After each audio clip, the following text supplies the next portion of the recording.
워낙 여러 환경운동 중에 이 탄핵운동, 반핵운동은 굉장히 좀 별 외에 조금 기피하거나 잘 안 하려고 하는.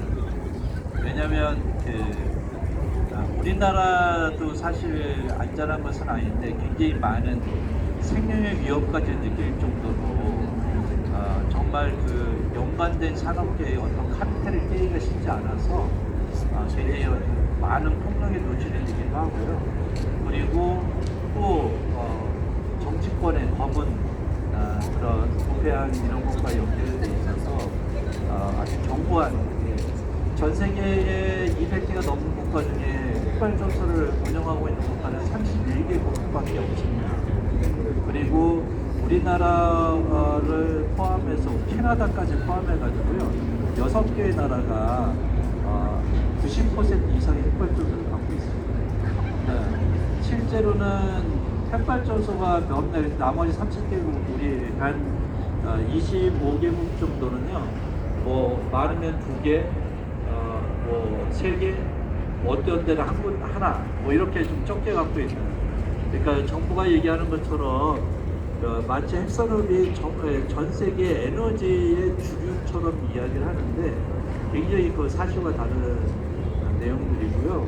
그리고 뭐 어쩔 수 없다, 기후위기 시대 때 어쩔 수 없다는 소리를 너무나 많이 해요. 그런데 2020년부터 24년까지 4년 동안에 늘어난 핵발전소는 7기가 정도밖에 안 돼요. 한 6개 정도밖에 안 늘어났어요. 그런데 태양광하고 풍력으로 재생에너지로 증가된 거는 700기가와트, 핵발전소보다 100배 이상 더 늘어나고 있다고 보시면 됩니다. 그리고 미국 같은 경우에도 올해 계획되어 있는 에너지 관련된 설비 투자예요. 99.2%가 태양광하고 배터리하고 풍력이에요. 0.8%는 LNG입니다. 천연가스. 어쩔 수 없이 조금 기후위기를 대응하여서 급하게라도 전기를 쓰려고 하는 설비가 그것마저도 외면당하고 있는 건데, 미국의 이런 에너지 구조를 보면서 뭐라고 이야기를 하냐면요, 뭐 미국에서는 그냥 아주 단호하게 핵발전이 더 이상 필요 없다 이렇게 얘기를 하는 것이 아니라, 핵발전소가 하고 있던 역할을, 그러니까 소위 말하면 그러니까 계속 상시적으로 전기를 생산하는 그 역할을 태양광이 낮에 해주고 풍력이 저녁에 보조를 하고 모자란 거는 배터리가 한다는 이런 개념으로 바뀌고 있다는. 그러니까 경제성이 그리고 미국은 1979년도 쓰리마을 사고가 난 이후에 핵발전소를 건설하고 있지 못하고 있어요.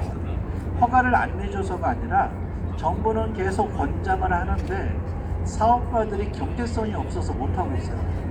수년 연장도 거의 안 하고 있는 판이에요. 거기들은 노핵발전소가 딱 되면 위험해서 불을 안 닫습니다. 전 세계에서 가장 핵발전소 관련해서 규제가 제일 심하고요, 제일 강력한 안전 수칙을 적용하고 있는 게 미국이에요. 쓰리마을 때부터 그렇고, 일본의 후쿠시마 핵발전소가 폭발하고 났을 때도 더 강한 이런 규제들을 갖고 있는데, 그런 규제에 적합하게 핵발전소를 만들려고 하다 보니까 너무 비용이 많이 들어가는 거예요. 그래서 그 비용을 빼려면 전기요금을 너무 많이 올려야 되는 이런 구조 때문에 아예 투자를 안 하고 있습니다. 그래서 바이든 정부 시절에 트럼프도 뭐 핵발전소를 얘기하고 있긴 하지만, 바이든 정부 시절에 임기 끝에 뭐 표를 좀 얻으려고 했는데 어쩌는지 핵발전소 6개를 더 짓겠다 이렇게 발표를 했었어요. 그러자마자 주요 일간지에서 경제성이 없는데 누가 투자하겠냐, 근데 어느 회사도 하겠다고 나선 적이 없습니다. 지금 그런데 전 세계의 모든 핵발전소들이 미국의 기준을 최신 기준이라고 그래가지고요, 그 기준을 따르도록 법에 명시를 하고 있는데, 그런데 주요 국가들 중에 아주 그 유연하게 대처하는 국가가 한국이에요.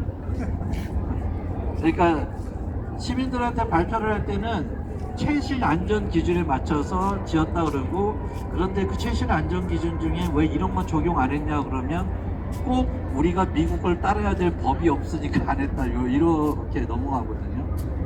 네. 이게 보이지 않는 여러 가지 것들의 문제가 이게 핵발전소 관련된 문제들이고요.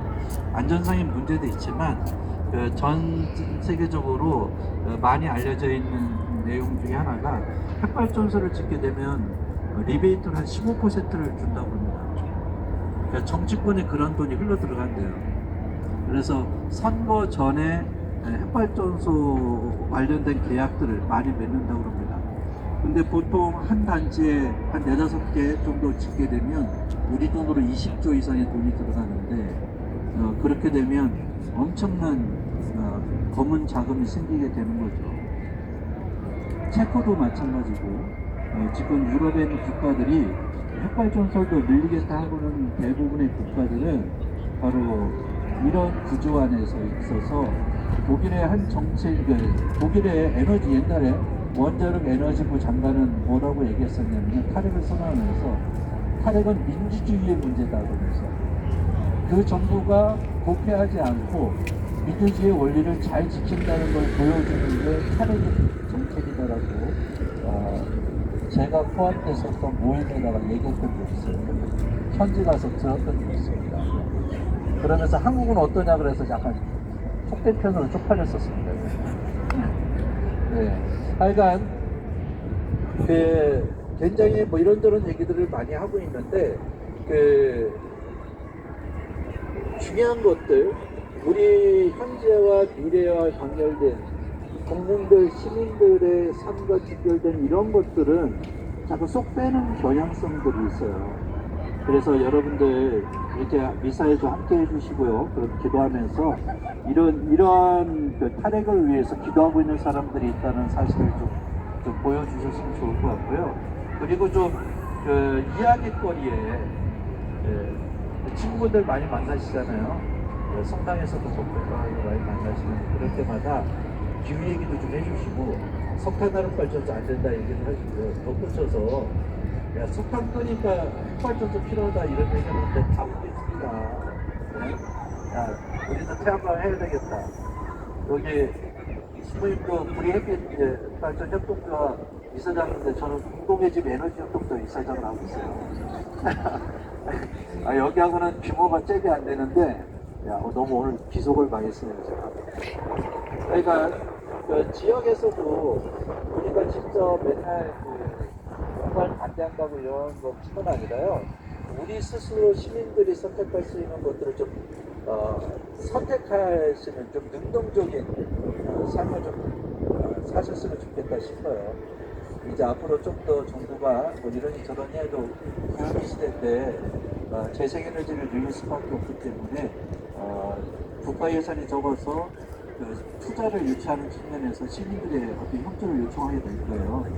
그럴 때 좀 지역에는 에너지 협동조합 가입하시고 또 직접 참여하시면서 덧붙여서 이제 재생에너지로 바꿔야 된다라는 이런 목소리를 좀 많이 내주셨으면 좋겠습니다.